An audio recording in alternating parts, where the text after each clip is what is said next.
Hi, today we'll be talking about capability frameworks.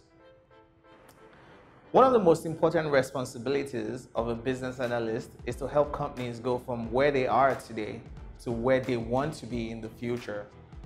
Now, that involves analyzing what is needed for the future and checking if the company has that in there today.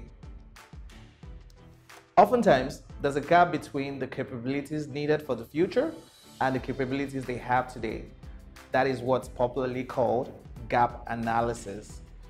One of the tools used for this analysis is the capability framework. Any capability can be assessed. It could be skills, people, software, or products. Information derived from this framework can be used to make better decisions as it relates to hiring the right skills or hiring the people with the right skills for the future that you desire, or training your current employees and upskilling them with what they need for the future, or getting the people and resources that you need for your project. Thank you for listening.